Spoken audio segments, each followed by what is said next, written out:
হাঁপড় চালাচ্ছেন। আপনার নাম কি? আমার নাম বিশ্বনাথ। বিশ্বনাথ। বিশ্বনাথ মহন্ত। বিশ্বনাথ মহন্ত। এটি হচ্ছে আদমদিঘি বাজারের রহিমউদ্দিন ডিগ্রি কলেজের মাঠ যাওয়ার পথে মহাশ্মশান। মহাশ্মশানে আপনার দোকান। আপনি কতদিন ধরে দোকান করছেন? এখানে আসছি 3 বছর হচ্ছে। আর এখানে ছিলাম। ও আগে ভিতরে ছিলেন? ওখান থেকে এখানে আসলেন কেন? ওখানে যে ভাঙ্গা দিল যখন তখন। ও আচ্ছা, আপনি কি একাই করেন? আমার কাছে লোক ছিল, 2 চাকরা ছিল, এখন বর্তমানে না। ও আচ্ছা, একাই করেন না? এনাদের বলা হয় কামার। এনাদের বলা হয় কামার। এনারা লোহা পিটিয়ে দা বটি এগুলো তৈরি করেন।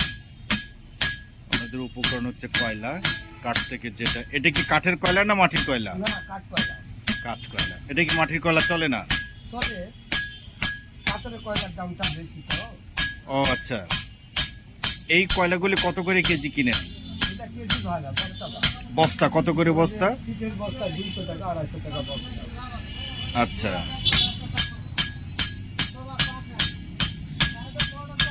এইগুলো হচ্ছে পোড়ানোর পরে এগুলো একটু ভিজানো হয়। আচ্ছা, একটু ঠিক করে দেন কিভাবে কি করেছে। এই যে বাতাস দিচ্ছে, দেখুন ওখানে একটা হাঁপড় চালাচ্ছে। হাঁপড় দিয়ে ওদিক থেকে বাতাস আসছে, আর বাতাসে এখানে আগুন দিকে লোহা জ্বালাচ্ছে।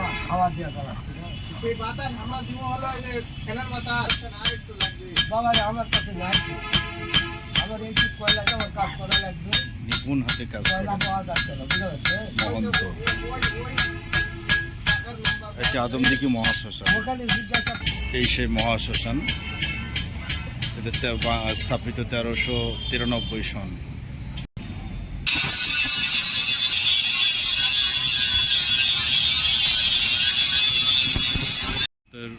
দোকান। চাচা কি করতে আসছিলেন? কি করতে আসছিলেন? কোদাল পেটা নিলেন?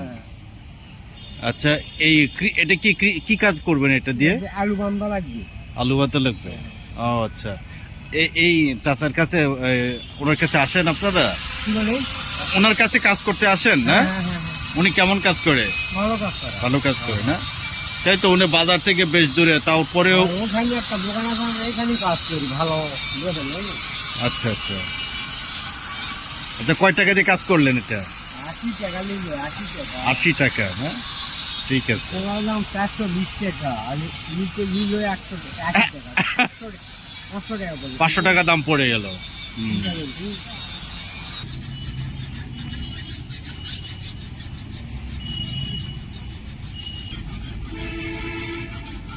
বটি আগুনে পোড়ানোর পরে উনি র্যাপ দিয়ে এটাকে পলিশ করে দিচ্ছেন।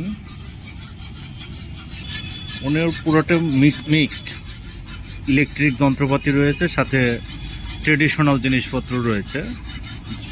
ট্রেডিশন প্লাস হচ্ছে মডার্ন, দুইটার সংমিশ্রণে তিনি এখন এই তার কামারখানা চলমান রেখেছেন।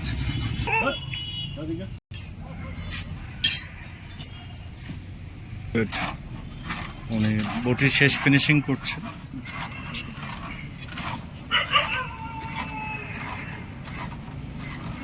বাতাস কিভাবে কয়লাকে পোড়ায়, এটা একটা ট্রেডিশনাল পদ্ধতি, কিন্তু তারপরেও দেখেন একটা ফাইনাল ফিনিশিংয়ের পরে উনি আবার এটাকে আগুনে দিয়েছেন।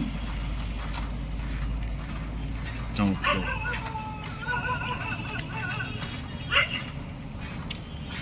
বস্তা হিসাবে কয়লা কিনে নিয়ে আসেন, সেটা কাঠের কয়লা, পাথরের কয়লা না। এই কয়লাগুলোকে আগুনে দিয়ে বাতাস দেয়, তারপরে সেটাকে আবার আগুনে পুড়ে। আসলে হাত দিয়ে ওখানে বাঁশের মাথায়, শেষ মাথায় ওখানে। চাচা, ওই মেশিনের নাম কি? ওইটা যেখানে বাতাস তৈরি হচ্ছে ওটার নাম কি? হাঁপড়? হ্যাঁ, এটা হাঁপড় মানে ধমকা বলা হয়। ধমকা। অনেকে আপুর বলে, অনেকে ধমকা বলে, অনেকে হাতিম বলে। হাতিম বলে। আমরা ধমকাই বলি। ওটা কি আপনারা নিজেরাই বানান নাকি ওগুলো কিনতে? নিজে বানাই। নিজে বানান, হাতে বানান না? আমি নিজে বানাচ্ছি। যার জন্য করে এখনকার কামারেরা তো যে মেশিন দিয়ে কাজ করে। হ্যাঁ হ্যাঁ হ্যাঁ, সেটাই সেটাই। এটা নাই। হ্যাঁ, এখন তো এগুলো বানাতে পারবে না। ওগুলো তো পাওয়াই যাবে না এখন এগুলো। দেখেনি বানান, দেখেনি তো। হ্যাঁ, বানান সেটাই। না দেখলে তো বানাতে পারবে না। সেটাই, এটা মনে হয় 12 বছর বা ওই 10-20 বছরে ওটা নষ্ট হয় না। নষ্ট হয় না। তাহলে কি করে? ওই তো 10 বছর লাগে না কাজ শিখতে। হ্যাঁ, ওই দেখেন ও 10 বছর লাগে না কাজ শিখতে। এখনকার দিনে ছেলে পেলে না, হুম। ওই খালি কাশির ধান কাটা শিখলে হয়ে গেছে তারপর। ও, ওটা আমি হয়ে গেছে, আর লাগবে না। এটি বিশ্বনাথ মহন্ত কামারখানা, আদমদিঘি বাজারে, আদমদিঘি বগুড়ার। দীর্ঘ 50 বছর ধরে তিনি এই কাজ করে আসছেন। তার হাতে 2 জন কাজ শিখেছে, একজন মুসলিম, একজন হিন্দু। কিন্তু তার পরিবারে রয়েছে 4 সন্তান, 4 জনই কন্যা সন্তান। 4 জনের ভিতরে 3 জনেরকে বিয়ে দিয়েছেন, একজন বাকি আছে। কিন্তু তার অবর্তমানে আজকে এই কামারখানা বন্ধ হয়ে যাবে। যদিও যার কাছে কাজ শিখেছে, যারা তার কাছে কাজ শিখেছে, তারা তাদের মতো আলাদা আলাদা দোকান দিয়েছে। আপনার কাছে যারা কাজ শিখে তাদের কি কোনো টাকা পয়সা আপনি নেন নাকি তাদেরকে দেন, কোনটা, কিভাবে? তাদের কি টাকা দেওয়া লাগিছে? ও, শ্রমিক হিসেবে, কাজ হিসেবে তখন 500 টাকা দিন হিসাবে দেওয়া লাগে। 500 টাকা দিন হিসেবে। কিন্তু তারপরে আপনার কাজ শিখে আপনার কাছ থেকে চলে গেছে। প্রথম অবস্থায় টাকা দেওয়া লাগেনি কিছুদিন। আচ্ছা আচ্ছা। যখন একটু কাজ শিখেছে তখন টাকা দেওয়া লাগে। আচ্ছা, তখন কি চুক্তি মাফিক যে তোমাকে এটা? দিন ভাই, ও, মাস চুক্তি। হুম, গুড।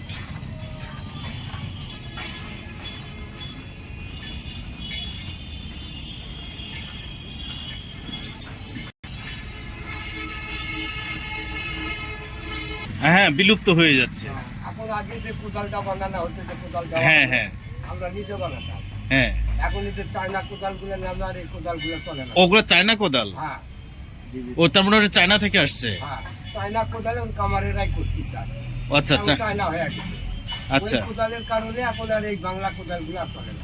বাংলা কোদাল চলে না। তার ইতিহাসে কামার কুমার, কুমার জেলে। হ্যাঁ, এটা আর নাই। এখন ইতিহাসের খাতায় হতে নাম জি থাকে। জি জি জি আর কামারের কোনো মূল্যায়ন নাই। কামার একটু দাম দেয় না, যে সাইবাটির মধ্যে আছে তো। জি জি। আমাদের কোনো মূল্যায়ন নেই। আমাদের দিদি সরকার টাকা দেখেও না। সরকার যে টাকা দেখা, যে কামার কুমারের দেখবে, তা দেখে না। এখন চাটিকে রেখে দিচ্ছে। তাঁতিদের দেখছে। হ্যাঁ, চাটিকে রেখে দিচ্ছে। হ্যাঁ, কামারের কোনো মূল্য নেই। তাহলে আপনাদের সরকারের প্রতি আপনাদের কি চাওয়া কিংবা বলা? সরকারের প্রতি আমরা কি চাবো? সরকার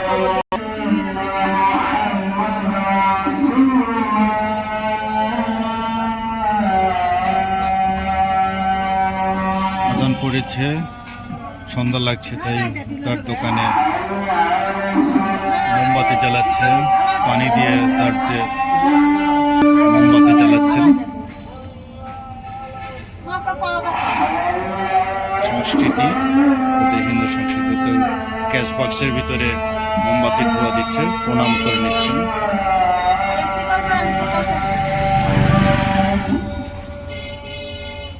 প্রণাম করে নিচ্ছেন।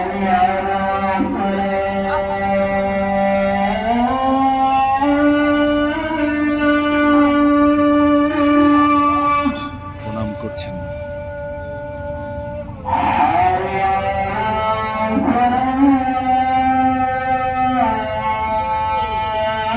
রেখে দিলেন, আবার কাজ শুরু করা হচ্ছে। আমরা কি চাবো? সরকার যদি একটু নজর দেয় আমাদের দিকে, তাহলে আমাদের অনেক কিছু হয়। কি কি নজর চান? যেমন মনে করেন আমাদের দিকে তো তাকায় না সরকার। যে কামার কুমার করলাম না, কামার কুমারের দিকে আমাদের বিলুপ্ত হয়ে যাচ্ছে। এদের প্রতি যে একটা কিছু করা, বা সরকার যে চোখ নজর দেওয়া, বা এই ঐতিহ্য ধরে রাখার জন্য। হ্যাঁ, ঐতিহ্য রাখার জন্য কিছু করা, বা আমাদের কোনো লোন দেওয়া, বা কোনো রকমের কিছু করা, সেটা কিছু সরকার করে না। আপনি লোন দিয়ে কি করতে চান? যেমন এই যে ব্যবসাটা ভালো করবো, সুন্দর করবো, আচ্ছা, আরো বড় করে করতে পারবো। আরো বড়, যেমন আমার মানে এইখান থেকে আর কি করতে চান আপনি? এখানে এই ব্যবসাটাই, হুম। এই ব্যবসাটা আরো বড় করে করবো। প্রতিদিন কতজন কাস্টমার আসে আপনার কাছে? তা তো মোটামুটি ভালো। মোটামুটি তাও সংখ্যায় যদি এটা বল তার সংখ্যায় কোয়া গান আনুমানিক যদি বলা যায়। আনুমানিক না হলেও তো 20-50 জন কাস্টমার 20-50 জন আসে, মানে যে কাজ আসে সে কাজকে আপনি একা করে শেষ করতে পারেন?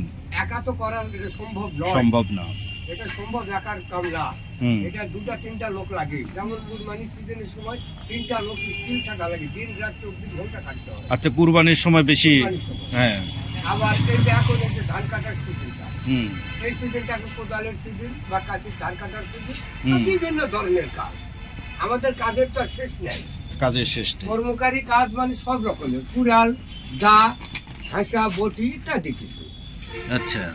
ইত্যাদি কিছু। আমাদের কাজের তো শেষ নেই। না তাহলে এই যেমন একটা চিকলের সুরসা বানাবার আছে, হুম। এই চিকলের সুরসাটা, জি। এটা যদি আমি বানায় না দিতে ঘরের তো এটা লাগাতে পারবো না। ঘরে এখনো কি ঘরে শিকল দেয়? ঘরে শিকল না দিলে তো ঘরে কি দেবে? না না, বলছি এখনো তো, এখন তো এখন যেটা মাটির ঘর বা আপনার ওই মিটের ঘরে তো দেখবেন হ্যাঁ। যেটা এক পল্লী দরজা গুলা শিকল লাগানো আছে। শিকল লাগানো আর আছে। যেটা ইটের ঘরে হ্যাজবল দেওয়া আছে। আচ্ছা বুঝতে পারছেন? হ্যাজবল আর শিকলের মধ্যে পার্থক্য অনেক কিছু। আচ্ছা আচ্ছা, জি সবাই তো আর ওই যে 5 তলা বা 3 তলা বা 1 তলা বিল্ডিং করতে পারেনি। ঠিক বলেছেন। তাদের জন্য যে কাঠের দরজা গুলা লাগানো, কাঠের দরজা লাগে। কাঠের দরজার জন্য আপনার হুক লাগবে, তারপরে আপনার এই শিকল লাগবে, বালা লাগবে, জি। তারপরে আপনার হাঁসকল লাগবে, আহ, ডুমনি লাগবে, তার জি। সাথে হচ্ছে জিনারি লাগবে, ইত্যাদি কিছু। এটা তো কামার ছাড়া হবে না। রাইট তো রাইট। সেই কামারেরই মূল্যায়ন নেই। মূল্যায়ন নেই। এই কামারের সাধারণ লোকও মূল্যায়ন করে না, উচ্চগামী যারা আছে তারাও করে না, সরকার তো চোখ পাখা দেখেই না। সরকার একবার টিভিতেও বললো যে কামার আছে, আচ্ছা, টিভির খবর গুলাকে তো আমরা দেখি, জি। তার তো বলে না যে কামার নামের একজন একজন পেশায় কেউ হ্যাঁ, আছে। একজন কুটির শিল্প আছে। আচ্ছা, আমরা তো কুটির শিল্প বলা হ্যাঁ, হয়। কুটির শিল্প। তাহলে এই শিল্পগুলোর নাম নাই, এই শিল্পগুলো বিলুপ্ত হয়ে যাচ্ছে, এই শিল্পগুলোর কোনো মূল্যায়ন নাই, এই শিল্পের প্রতি কোনো দামও নাই, আচ্ছা, কেউ আমরা মূল্যায়নও করে না। আমরা যে ভিডিও করছি সে ভিডিওতে আমরা চেষ্টা করব এই যে আপনার এই কথাগুলোকে তুলে ধরার জন্য আর কি, যে এই কুটির শিল্পর অংশ হিসেবে যে মৃৎশিল্প কিংবা এই যে কামারদের যে কার্যক্রমগুলি, লোহা, দা, এই যে হাতুড়ি, যে এই জিনিসগুলো যে আপনাদের যে মূল্যায়নের জন্য বিষয়টা, এটা আমরা তুলে ধরার চেষ্টা করব। আপনাকে অনেক ধন্যবাদ। কিন্তু তারপরে যে এইগুলো হচ্ছে বাংলাদেশে কৃষি যদি বলি তাহলে কিন্তু এগুলা সব সময় লাগবে, একটা সব সময়ের জন্য মানে কামার না পেলে দেখি থাকে, দেশি থাকবে না। কারণ কৃষকদের জন্য প্রতিনিয়ত দা, এটা লাগবেই। এটা লাগবেই। দা লাগবে, দা কোদাল লাগবে, লাগবে, কোদাল হাঁসা লাগবে, লাগবে, কোদাল লাগবে, কাঁচি লাগবে। লাগবে, ইত্যাদি কিছু। যে কারণ মাঠে কৃষকের ঘরে সবকিছু থাকে।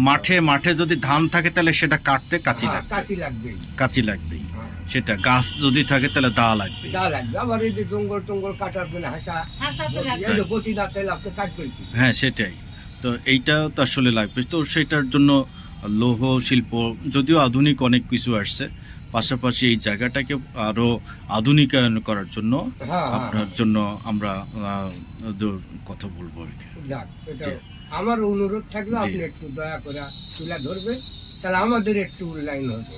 জি, তাড়াতাড়ি তো করে না, তো আমাদের কেউ মূল্যায়ন করে না, তো তার জন্য আমাদের জি। এই যে যেমন আপনি আগ্রহ করে এটা করতেছেন, জি, জি। আমাকেও ভালো লাগলো। আপনাকে অনেক ধন্যবাদ যে আসলে আপনার এই হয়তো আমরা বাংলাদেশ, বিগত হয়ে যাব, আমাদের পরে তারা আসবে, তারাও রাইট তারা এই দেশটাকে আগে লিয়ে যায়, রাইট, অনেক দূরে লিয়ে যায়, আমরা পারিনি। হ্যাঁ, না আমরা পেরেছেন, কিছু করতে পারলাম আপনার না। চলমান রেখেছেন, এই কৃষকদেরকে বাঁচাচ্ছেন। এই যে একজন আসছেন তার ঘরের শিকলটা তৈরি করার জন্য, এইটা তো আপনি আপনার কাজ করে দিচ্ছেন, কারণ আপনি চাইলে চলে যেতে পারেন, কিন্তু তারপরে কিন্তু আপনি কাজটা করছেন। তো যাই হোক, ঠিক আছে, আপনাকে অনেক ধন্যবাদ আমাদের এই কথা বলার জন্য, ইন্টারভিউ দেওয়ার জন্য। তো আপনার বয়সটা কত হলো? আমার বয়স এখন চলতেছে 1962 সালে আমার জন্ম। 62 সালে আপনার জন্ম। 1962 সালে। তাহলে কি পাক ভারত যুদ্ধ দেখেছেন? হ্যাঁ। 65 যুদ্ধ কিন্তু না, তাহলে তখন 65 যুদ্ধ 51 দেখেন। বছর, 51 যে যুদ্ধ, হ্যাঁ হ্যাঁ হ্যাঁ, সেটা 71 যুদ্ধ, 71 সে যুদ্ধ দেখেছেন। আচ্ছা, এখন ওদের 60, 62, 63, 64 বছর চলতেছে।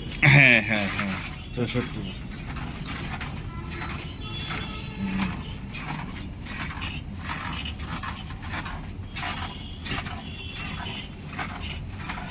তো ঠিক আছে, আপনাকে অনেক ধন্যবাদ আমাদের সাথে কথা বলার জন্য।